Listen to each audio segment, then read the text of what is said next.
Hello and welcome to another tutorial. We are looking at the loops. We looked at the conditionals, if else constructs, and now we are going to look at the loops.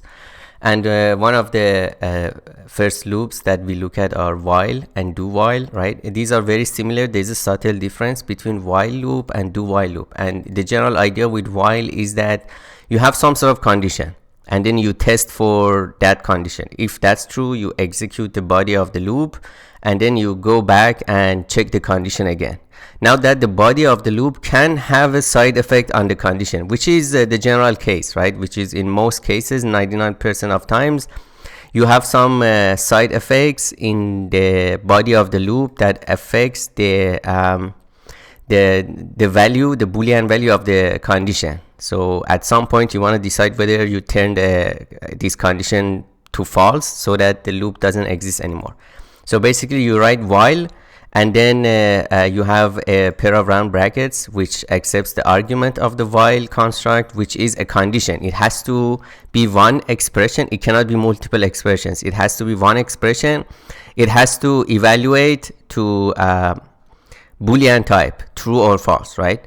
And when we hit the while, right, we always first, for the while loop, we always first check the condition, this expression, the argument of the while, and we only execute the body of the while only when this expression or the condition evaluates to true. And then we execute, and then we hit the end of the scope of the while, and then we jump back and check the condition again. If it's true, we go and execute the body of the loop and then come back, check the condition again, right? So we do this until a couple of things happens. Either the expression, the condition somehow becomes false, so that we don't evaluate the body and then we jump out of the loop. Two, the expression never becomes false. And sometimes we can also use the keyword true here, saying that we want this to be executed indefinitely, right? The while loop. And the other one is that this condition is true, right? So the while loop never terminates by itself, but then we use some other means of terminating or jumping out of the loop. One of them is the break statement. That's something that we will look after we look at the next loop, which is for loop. So you can change the flow of the loop by either making the condition false or use break statements that breaks out of the innermost loop, right? So the while statement continually executes a block of statements while a particular condition is true.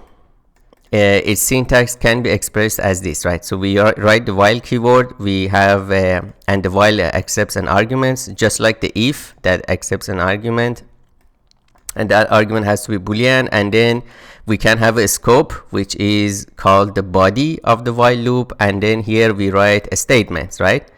And we can have one line of code or one statement or multiple statements. If you have multiple statements, you have to use a scope or a pair of curly braces. Otherwise, just like if, only the first statement after the while is going to be considered part of the while, right?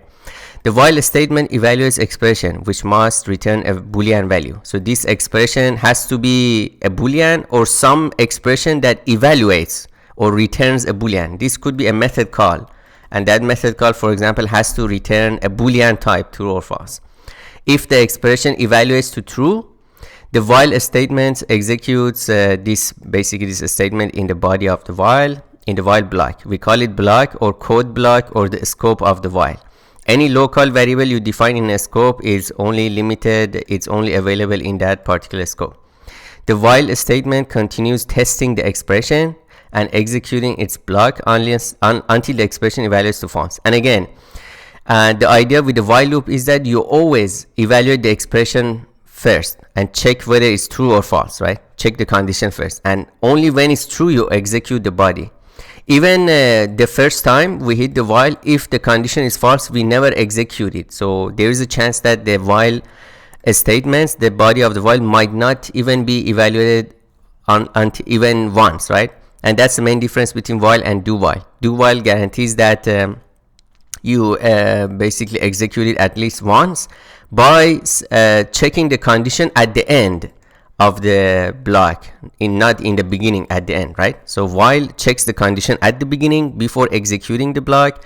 Do while executes the block, the body of the loop, and then checks the condition. If it's true, it goes back and executes again. So there's a little difference. Some might argue that we didn't really need a separate construct like do while, because obviously with the while you can make a trick or use break statements, some other ways to implement the same behavior as do while. But they decided to add this. I believe C++ also has this do while as a separate construct. But in general, while and do while are very similar to each other. And with the while and then let's say break statements, you can always implement the same behavior as a do while, right? So that's something to know. We will also look at the bytecodes of while and do while to see if there is any difference. Using the while statement to print the values from 1 through 10 can be accomplished as in the following while demo program. So we said that when we looked at the arrays, we said that one of the main things about loops is arrays, right? So if you allocate an array of 10 elements, you don't want to manually type in the source code get array index 0, index 1, etc. We said that loops are the best way to work with arrays, because you just write the loop, you set the counter here and tell it, okay, get the array at this counter index, and then increment the counter, and then if the counter is still less than the length of the array, continue, right? So let me create a new package here. Let's call this loops, and we're going to write while loop. Let's have a main method. I'm gonna have public static void test1, and here test1, right? Let's invoke this. And again, we said that loops are great for working with arrays, right? Let's say int array a1 is new int, let's say 10 elements, and we know that arrays will get the default values even if it's a local variable. So let's see, if I say sysout a1 at index 0, I get 0. So even though this is a local variable, arrays, primitive arrays always get default values, right? So they don't have a garbage value. And then we said that instead of trying to say sysout a1 at 0 and a1 at 1, etc., instead what we do is we can set a while loop, right? And then in order to do that, we have to define a index, right, outside, let's say 0, while index is less than a1.length. We're going to say sysout a1 at index, right? Now obviously after we do that in the while loop, while doesn't increment like this index, right? This is not part of the while construct, it's just part of the condition. So what we do, we say index plus plus or plus plus index. We've seen that in a freestanding single statement, the postfix and prefix don't matter, but the prefix notation of the plus plus is a little bit more efficient, right? And then we can go ahead and print, and we print 10, right? Same with instead of saying print into the console, we can assign it. Let's say 2 times index. Obviously this is giving us compilation error because a1 is supposed to hold integer values, so let's use integer multiplication. So this just sets the value of while, and then now we can print it, right?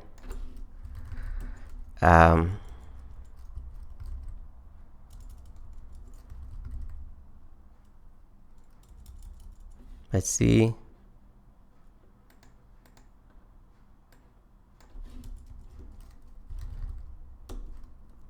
a1 at index, and then a plus plus index. Now obviously you can tell that this is not going to work, and one of the reason is that as you can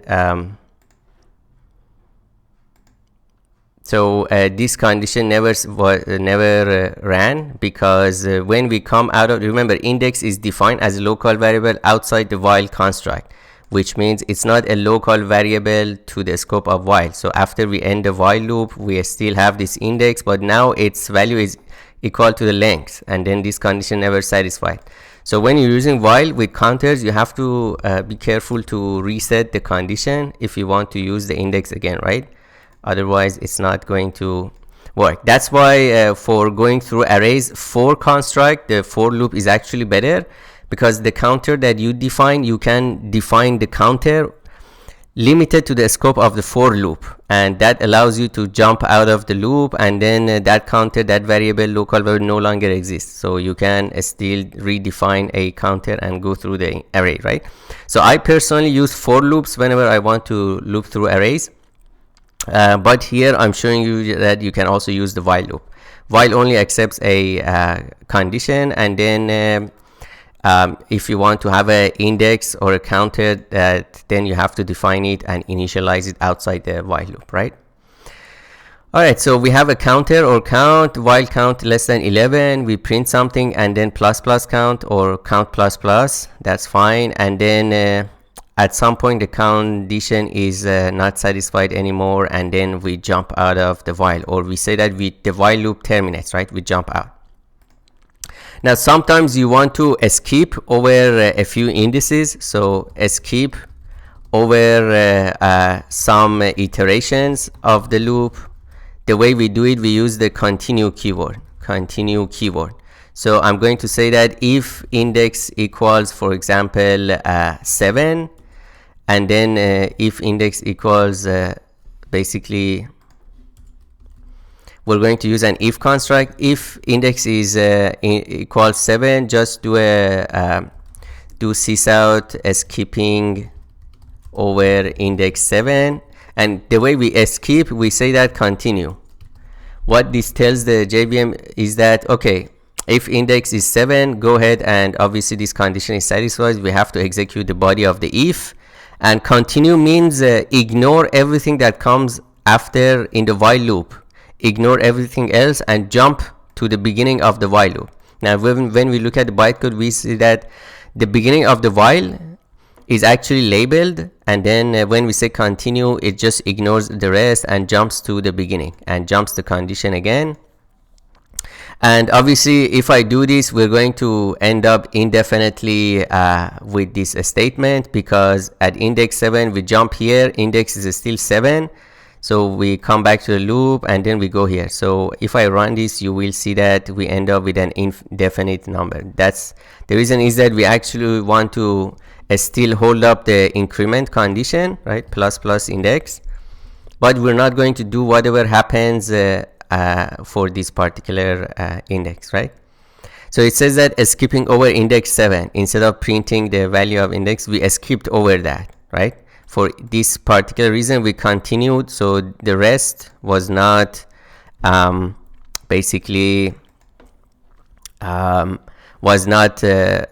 executed, and we jumped to the beginning of the loop, checked the condition, and then came back to the loop, right? So that's for skipping over some values. Another construct is obviously breaking out of the loop, and again, that's something that changing the flow of the loop using a break, right? So the way this works is that let's say for index 7, I want to start, I don't know when I want to terminate the loop. Sometimes I don't want the loop to go through all the elements. I'm looking for particular value. Let's say we want to start from index 0 of the array and go through until we hit some value of the array. Let's say I want the value of the array be 10, for example. So I don't know what the value is, but I can say, so let me copy and paste this and comment this out. Let's say I want to see when the value of the array a1 at index equals 10, and if this happens, we can say found index equals basically %d dot formatted, and then we're going to say index. And then we're going, instead of saying that, okay, we found this index, let's just break out of the loop. So because there is no point to going to the next iterations, because we were looking for some index where the value is 10, the value of the array is 10. We found it. That's what we needed to do. We accomplished our task. So the future iterations are not necessary. We break. When you do break, it looks which loop you are in, the innermost loop, and then breaks out of that. Just from here, controls basically comes to here, right at the end of the scope of the loop. Okay, so if I run this, As you can see, 0, 2, 4, 6, 8 found index 5, and now we came out, right? So the rest for more indices, it wasn't basically used, right? We could also even increment the index, but when we break, we can also print the index to show you that the index is actually what it's supposed to be. So sysout index equals %d dot formatted index. So this is one way that we can linearly search an array for a particular value and retrieve the index 5. So when we break, we come out of the loop, the index is exactly where our condition was satisfied, right? So this is one way. Obviously the other way is to say that put this condition here, right? While a1 is not equal 10, we're going to basically just increment the index. That's it. That's another way of looking at it. If index is the original initial value is 0, it's if it's 10, the while never executes, and we jump here, we find the index. So this should still work fine. Index 5, right? So you either put the condition here, or you make it true for even true. You can even say true, and then you manually cook up the condition or using the break statements. Now the recommendation is that don't use break statements, right? It's not a bad practice to use break statements, but it just makes your code, the understanding of your code, harder if someone reads the code. All these extra branches, extra jumps are not that good in terms of readability of the code, right? So try to avoid more branching or more jumping using a break or break. Now continue is fine, because continue is kind of obvious what it does. It's just that the loop still continues but goes to the next one. So continue is relatively easy to understand. Break might not be that easy, so especially if you have a while loop that has a very large body and you have multiple breaks for multiple conditions, that makes the understanding of the code harder, right? So we can even write true here, for example. This means by default the body of the while loop will run indefinitely unless something happens, and that thing has to be using a break statement, because when you say that my condition is always true, it means now the only way to break out of the loop is using a break statement, right, to change the flow of the loop. And index 5, right? So we say, okay, always go through the loop until we find this value, and then we jump. Now obviously the flaw here is that if there is a value we're searching that never exists at any index of the array, then obviously this code runs indefinitely, which is actually this code runs, the body of the while loop runs indefinitely, but then because we're accessing or reading the array index, then eventually we run into the array index out of bound exception, right? So that's why usually we don't, if we search into an array, we don't really set this condition to true. All right, let's continue. You can implement an infinite loop using the while statement as follows. So you just set the condition to true. It's a Boolean expression. Its value is always true. The Java programming language also provides a do while statement, which can be expressed as follows. Again, do while and while are very similar. You write the do here, you give it a body for the loop, right? Using a pair of curly braces. It's the body of the loop, and then you write the while and then your expression, and don't forget to terminate with semicolon. So always remember that this do while has to be terminated with the semicolon, because the entire do, the body of the loop, and the while is going to be considered one do while construct, one do while statement, right? So it's a do while statement, but inside the body you can have multiple statements as part of the body of the loop.